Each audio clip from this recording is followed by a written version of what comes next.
Two more slides, okay, and then we're done. And these are the phases of acute tubular necrosis. So don't forget, still with AKI, there are some other causes of AKI, like the acute interstitial nephritis. But in a way, if the acute interstitial nephritis is very severe, it's going to have very similar, or it's going to have a resemblance of the acute tubular necrosis. But now we will stuck only with the acute tubular necrosis, okay? Because over here, really, we should imagine the necrotic cells that are released to the tubules. But watch out. Here's the papilla. Again, I'm going to do it very fast now, because the only thing I care about now is the corticomedullary junction, remember? And the thing you should know and remember from today, the ischemia, the epicenter of ischemia is here. Exactly at the corticomedullary junction. That's the worst place. And as you go more to the cortex or more to the medulla, deeper to the medulla, the flow is better over there. Okay? So the worst place where there is the most decreased perfusion and also the most of the necrotic tubules is the corticomedullary junction. And as you go in both ways from over there, then the perfusion is better in the higher glomerular or in the regions which are deeper in the medulla. And this is why you should understand also that not all acute kidney injuries and not all ischemias will present in fully developed acute tubular necrosis, as we will describe now, okay? So it could be lighter. There could be some ischemia only, but rest of the glomeruli will work fine. So basically, you don't have full oliguria.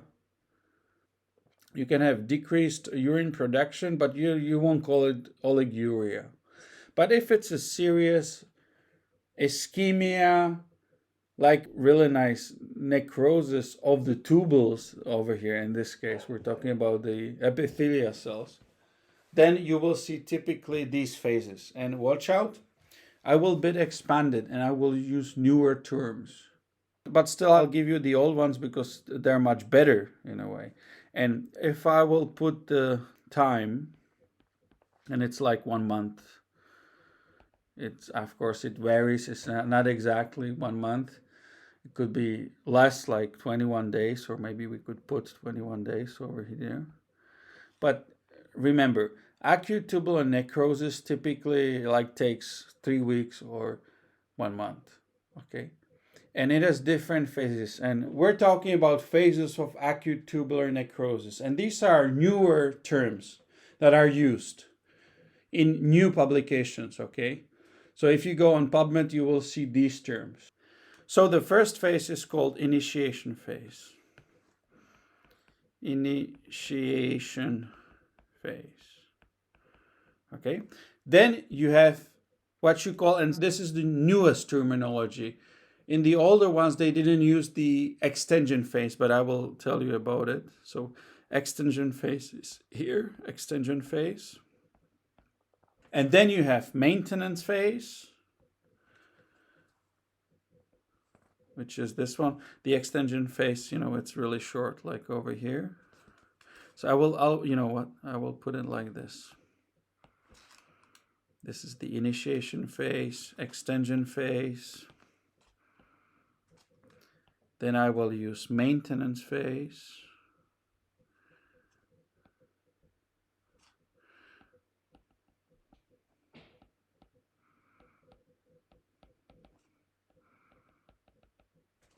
And the last one is recovery phase.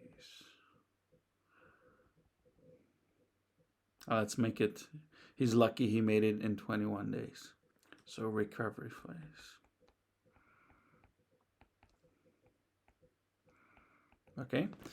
And why we have 4 phases? Well, it depends on majorly. The point is like that when you check the tubules and their cells, you see some of them be necrotic and ischemic, etc. And it's sort of a more detailed view, we could say histological view, what happens over there. But what happens with the urine is very simple. Basically, what we can say is that all of these phases, or at least part of the initiation phase, it's the anuric, oliguric phase. And rather the recovery phase, that's the polyuric phase. But you know what? The reason why they're using these phases rather is because sometimes it's not so clear with the oliguria and polyuria, as I told you, okay? But basically, initiation phase, what does it mean? That's the first impact. And the cells are still kicking, living, and now depends. So cells are injured,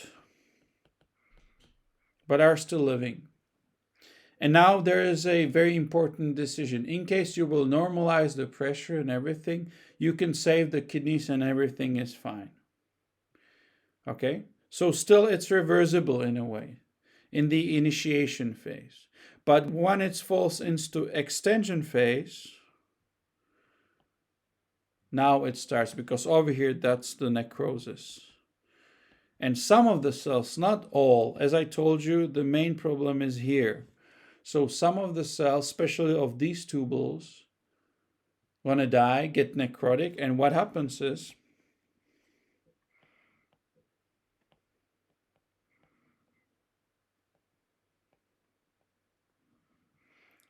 they get released, okay, to the tubules, and they block it. And that's the extension phase. That's the necrosis, that's the desquamation, inflammation, and tubular lumen occlusion. That's very sudden. Remember, the extension phase, that's where it all happens like right away. But it's not so clear, or this process sort of continues. Okay, so extension phase, that's one big hit. Suddenly they died, there was a serious ischemia, and there's a blockage. So extension phase means necrosis. I'll put it in black. This means necrosis. Okay, this means desquamation. This means inflammation.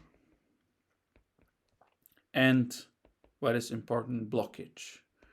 Or in other words, if you want, lumen obstruction. So that's where you have anuria and whatever. But this continues, and it's the maintenance phase, because you should understand, okay, some cells dies, but now it depends how serious is in the other part and where it's going to go. So in a way, in maintenance phase, what you should imagine is there is sort of a continuous phenomena of destruction of one side. So some cells are still dying and some cells are regenerating already.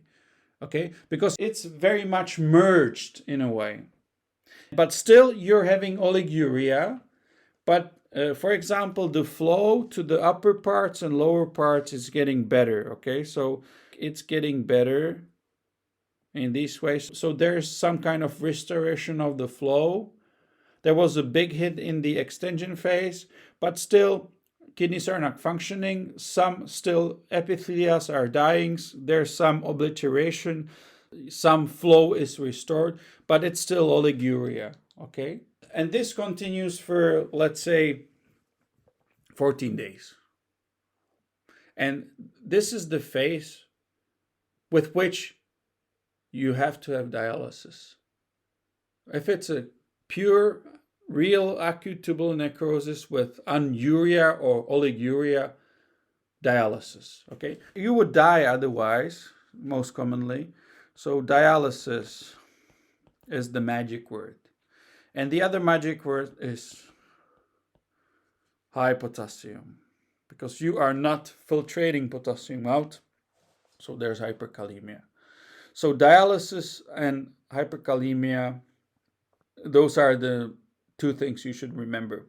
With dialysis, you're dealing with the hyperkalemia and other stuff, okay? And he's going to have uremia and everything. And now, suddenly, and because of the immune system gets rid of the obliteration and everything, you rather swap to regeneration phase, the recovery phase. And this is where most of the tubuli are already regenerated. And this is why the filtration is increased and it flips over. Now you're having polyuria because these new cells, these new epithelial cells, of course, the polarization of the, where is lumen and whatever, it's not so well constructed yet. They need to synthesize many other transporters and they don't have enough of them. So their resorption capacity is very low. That's why everything that gets here also gets out. They're learning to resorb and it takes time. So in this phase, you are losing everything. You have like 3 liters per day with all the ions. And in this case, guess what ion you are losing as well? Well, potassium. So you are having hypokalemia. So in this case, you stop dialysis, and in this case, you get infusions. Plus, you are really replenishing and giving the potassium to the patient, okay? And after a while, after these 21 days or 1 month, the resorption capacity normalizes, and then you start to concentrate more and more. The urine is getting more and more. There's more and more hyperstenuria, because in this case, you are having isostenuria again. Yeah, for a week you can have isostenuria, okay, or something like isostenuria. And finally you start to concentrate, and finally you survive your first acute tubular necrosis, if you're the lucky one, okay? But the thing I want you to understand is, watch out. Explanation of the obstruction is one thing, but what you should also understand, if I'm having inflammation over here in the tubule, I will still make a glomerulus over here, and how it goes over here. If you're having inflammation all around, you have also edema. So there's also, here's inflammation everywhere. So where there is oliguria or anuria, another very important mechanism is the inflammation over there, because the cells are dying over there. There's edema, and you are compressing the tubules. So it's not only obstruction, it's a combination of many other factors, okay? And now, it's the same with acute interstitial nephritis, because in this case, there's interstitial nephritis. So also you're going to have oliguria in some cases, okay? There could be some obliteration, but also there's a compression of the tubules from outside. So it's much more complicated than it is explained normally. But anyways, what you can take for granted, if it's a serious acute tubular necrosis, first you're going to rather have oliguria, then you're going to have polyuria. But if it's some kind of lighter version, ischemic, where you sort of came early to the patient, you normalize the pressure and everything, because of hypovolemic shock, only some of the tubules will die and the other ones will take over. So there could be some decreased urine production, but not to a level of oliguria. So the function is going to sort of go down a bit and then up. But suddenly it won't be like in this phase where there's nothing and then suddenly goes up. So always think of the combination of the severity of the problem and, let's say, nature of the problem and how old are the kidneys, etc. So these are the newer terms: initiation phase, extension phase. Maybe I could put this one in blue. That's the initiation phase. Well, they're very short. That can be hours. So an extension phase is the other one. So extension phase, then there is maintenance phase, and then there's recovery phase. So these were the phases of acute tubular necrosis, but you should understand that if we talk about different toxins, if we talk about different causes, as we mentioned, there are so many of them, they have some kind of variant of this acute tubular necrosis. So, thanks for watching, and don't forget to subscribe and ring that bell. And as always, check the description below for supplementary questions and other materials.